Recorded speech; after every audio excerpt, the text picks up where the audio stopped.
শিক্ষার্থী বন্ধুরা, নবম দশম শ্রেণীর পদার্থবিজ্ঞান ক্লাসে স্বাগত জানাচ্ছি। আমি আনিসুর রহমান, প্রভাষক, পদার্থবিজ্ঞান বিভাগ, ভেড়ামারা সরকারি কলেজ, ভেড়ামারা, কুষ্টিয়া।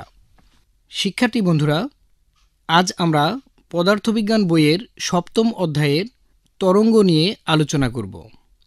তাহলে আজকে আমাদের পাঠের বিষয় হলো তরঙ্গ। শিক্ষার্থী বন্ধুরা, আমরা সবাই তরঙ্গ দেখেছি। পানিতে একটি ঢিল ছুঁড়ে দিলে সেই বিন্দু থেকে পানির তরঙ্গ চারিদিকে ছড়িয়ে পড়ে। আবার ঘরে বাতি জ্বালালে যে আলো ঘরে ছড়িয়ে পড়ে সেটিও কিন্তু তরঙ্গ। আমরা যখন কথা বলি আর শব্দটা যখন এক জায়গা থেকে অন্য জায়গায় পৌঁছে যায় সেটাও তরঙ্গ। একটা স্প্রিংকে সংকুচিত করে ছেড়ে দিলে তার ভেতর দিয়ে বিচ্ছিন্ন হয়ে ছুটে যায়, সেটাও তরঙ্গ। একটা টান করে রাখা দড়ির মাঝে ঝাঁকুনি দিলে যে বিচ্ছিন্ন দড়ি দিয়ে ছুটে যায় সেটাও তরঙ্গ। বন্ধুরা, আমরা তরঙ্গ অনুভব করতে পারি, কিন্তু যদি তার জন্য পদার্থবিজ্ঞানের ভাষায় একটা সুন্দর সংজ্ঞা দিতে চাই তাহলে আমরা এভাবে বলতে পারি, তরঙ্গ হচ্ছে একটা মাধ্যমের ভেতর দিয়ে এক জায়গা থেকে অন্য জায়গায় শক্তি পাঠানোর একটি প্রক্রিয়া, যেখানে মাধ্যমের কণাগুলো তার নিজের অবস্থানে স্পন্দিত হতে পারে, কিন্তু সেখান থেকে সম্পূর্ণ সরে যাবে না। এটি খুব গুরুত্বপূর্ণ যে মাধ্যমের কণাগুলো তার নিজের অবস্থানে স্পন্দিত হতে পারে, কিন্তু সেখান থেকে সম্পূর্ণ সরে যাবে না। আমরা এবার যাচাই করে দেখতে পারি আমাদের এই সংজ্ঞাটি আমাদের অভিজ্ঞতার সাথে মেলে কিনা। নদীর মাঝখান দিয়ে একটা লঞ্চ যাবার সময় যে ঢেউ তৈরি করে সেই ঢেউ নদীর কূলে এসে আঘাত করে।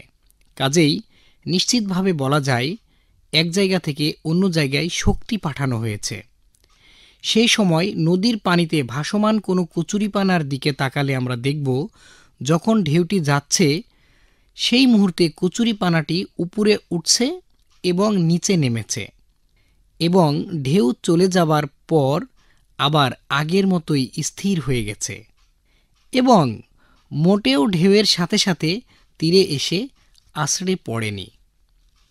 বন্ধুরা, সরল স্পন্দন গতির সাথে তরঙ্গের সম্পর্কটা এখন নিশ্চয়ই তোমরা বুঝতে পারছো। একটা মাধ্যমের কোনো একটা নির্দিষ্ট বিন্দুর দিকে যদি আমরা তাকিয়ে থাকি তাহলে যখন তার ভেতর দিয়ে একটা তরঙ্গ যেতে থাকে তখন সেই বিন্দুটির সরল স্পন্দন গতি হয়। কচুরিপানার বেলায় যেটা ঘটেছিল, যতক্ষণ তার ভেতর দিয়ে পানির তরঙ্গটা গিয়েছে ততক্ষণ সেখানে সরল স্পন্দন গতি হয়েছে।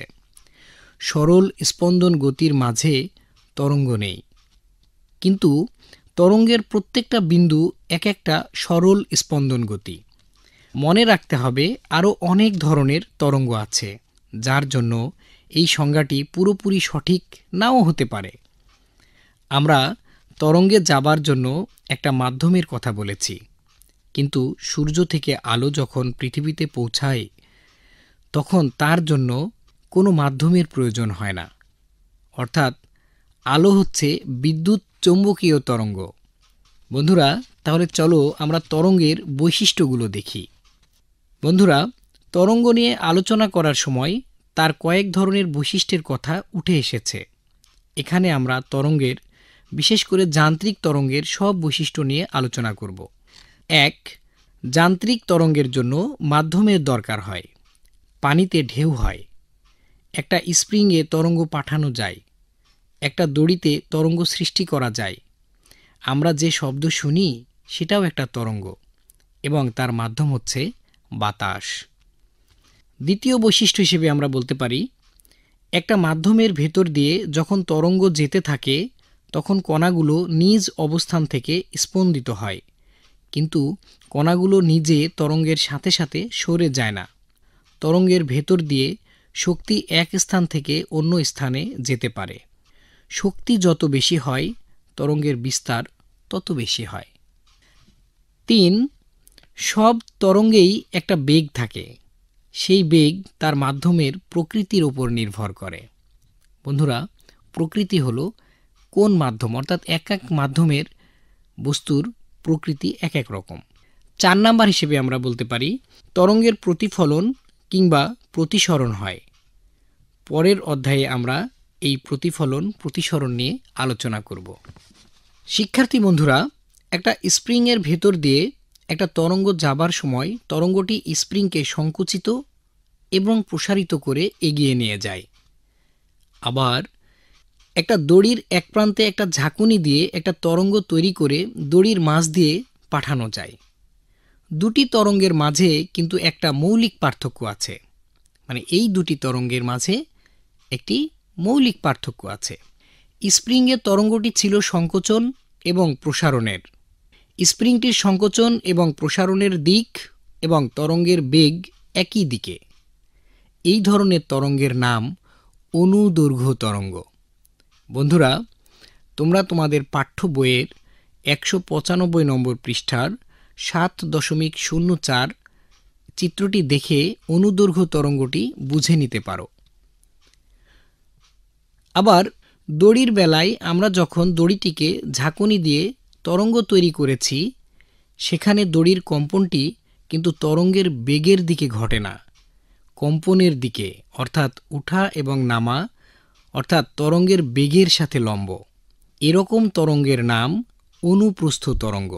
যেমন পানির ঢেউ একটি অনুপ্রস্থ তরঙ্গ। তাহলে বন্ধুরা, আমরা দুই ধরনের তরঙ্গ দেখলাম।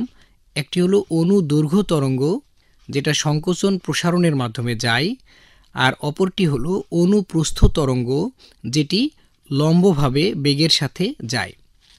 বন্ধুরা, চলো আমরা এখন তরঙ্গ সংশ্লিষ্ট কিছু রাশি নিয়ে আলোচনা করি। সরল ছন্দিত গতিতে আমরা যে সকল রাশির কথা বলেছি তার সবগুলোই আসলে তরঙ্গের বেলায় ব্যবহার করতে পারব।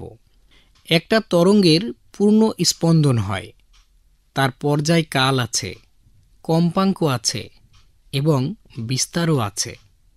আমরা দেখেছি কোনো একটা তরঙ্গ যাবার সময় আমরা যদি মাধ্যমের কোনো একটা কণার দিকে তাকিয়ে থাকি, তাহলে দেখব সেই কণাটির সরল স্পন্দিত কম্পন হচ্ছে। তরঙ্গের বেলায় আমরা নতুন দুটি রাশির কথা বলতে পারি, যার একটা হচ্ছে তরঙ্গ দৈর্ঘ্য।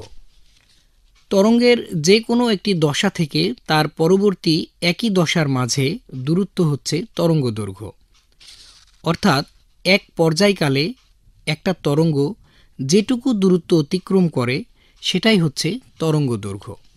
তরঙ্গ দৈর্ঘ্যের মাঝে দ্বিতীয় আরও একটি রাশি রয়েছে, যেটা সরল স্পন্দিত কম্পনে নেই, সেটি হচ্ছে তরঙ্গ বেগ।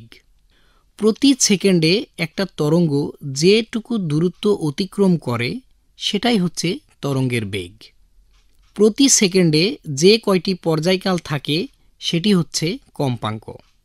একটা তরঙ্গ যখন একটা মাধ্যম থেকে অন্য মাধ্যমে যায় তখন তার বেগের পরিবর্তন হয়। যেহেতু কম্পাঙ্ক সবসময় সমান থাকে, তাই তরঙ্গ যখন এক মাধ্যম থেকে অন্য মাধ্যমে যায় তখন তার তরঙ্গ দৈর্ঘ্যের পরিবর্তন হয়। অর্থাৎ তরঙ্গ বিভিন্ন মাধ্যমের ভেতর দিয়ে যাবার সময় তার তরঙ্গ দৈর্ঘ্য কিংবা বেগের পরিবর্তন হয়, কিন্তু কম্পাঙ্কের বা পর্যায়কালের কখনো পরিবর্তন হয় না। বন্ধুরা, তোমরা তোমার বইয়ের 197 নম্বর পৃষ্ঠার চিত্র 7.06 ও চিত্র 7.07 দেখে নিতে পারো। বন্ধুরা, আমরা কথা বলছিলাম তরঙ্গ নিয়ে। তোমরা জানো তরঙ্গ বেগকে ভি দ্বারা প্রকাশ করা হয়, তরঙ্গ দৈর্ঘ্যকে ল্যামডা দ্বারা প্রকাশ করা হয়, পর্যায়কালকে টি দ্বারা প্রকাশ করা হয়। বন্ধুরা, এগুলোর একক তোমরা ইতোমধ্যেই জানো যে বেগের একক মিটার পার সেকেন্ড, তাহলে তরঙ্গ বেগের একক হবে মিটার পার সেকেন্ড, তরঙ্গ দৈর্ঘ্যের একক হবে মিটার এবং পর্যায়কালের একক হবে সেকেন্ড। এবং কম্পাঙ্ক তোমরা জেনেছ, কম্পাঙ্কের একক হলো হার্জ। শিক্ষার্থী বন্ধুরা, আজকের পাঠ থেকে আমরা পদার্থবিজ্ঞান পাঠের তরঙ্গের বৈশিষ্ট্য ও প্রকারভেদ, তরঙ্গ সংশ্লিষ্ট রাশিসমূহের মধ্যে সরল গাণিতিক সম্পর্ক স্থাপন এবং পরিমাপ সম্পর্কে জানলাম। রাশির মধ্যে আমরা জেনেছি তরঙ্গ, কম্পাঙ্ক, বেগ, এগুলো জেনেছি। শিক্ষার্থী বন্ধুরা, আজকের পাঠ এ পর্যন্তই। তোমাদের সাথে কথা হবে পরবর্তী পাঠে অন্য কোনো বিষয় নিয়ে। ততক্ষণ তোমরা ভালো থেকো, সুস্থ থেকো। ধন্যবাদ।